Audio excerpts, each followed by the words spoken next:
Hello, and welcome to Lesson 8. In this lesson, we are going to be talking about credible sources. Now, what are credible sources? These are things that help give validity to your speech. They're incredibly important as most people don't believe what you say at face value. Offering them just a little bit of help and telling them why they should believe you is really important.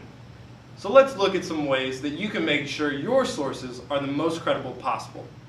Alright, now let's look at the 5 things that really make the difference between a credible source and a not credible source. The first of these is depth. Does the information that you're gathering, the source that you're quoting, really go in depth with the information? Are they giving you a lot of information, or are they just quoting 1 or 2 lines? It's really important to make sure that your source has good depth. Number 2, objectivity. Are they biased or not? Do they have their own view, and are they putting it into the source that you're then quoting? You have to make sure that the person that you're quoting in your source really isn't biased at all and is coming to you and giving you the information from an objective standpoint. Number 3, currency. You really want to make sure that the information that you're getting is the most current that you possibly can.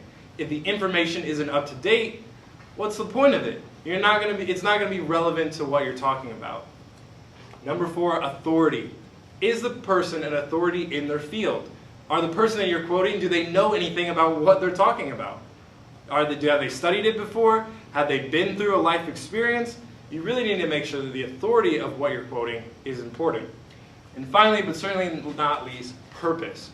What is the purpose behind what they're giving to you? Are they just trying to make a point? Or are they really trying to give you the proper information? Understanding the author's purpose in their piece can really help determine whether or not a source is credible or not. So as you're preparing your speech, one of the most important things that you need to consider is the credible sources that you are quoting. Making sure that the sources that you give are as credible as possible is really important to making sure that people believe what you're saying. Now let's review the 5 things in which we talked about. The first of these is depth. Are they going into their material enough? The second, objectivity. Are they biased? Do they have a purpose in telling you that's not of your own? Currency. Is the information up to date and current? Finally, authority. Do they know what they're talking about? Do they have experience in the field, or have they studied it before? And finally, but certainly not least, purpose. Making sure that they're giving you the information for the right reasons. If you can find good sources that follow good qualities of all of these 5 characteristics, the speech they'll give will be incredibly believable, and the people that are listening to it will know that you did your research.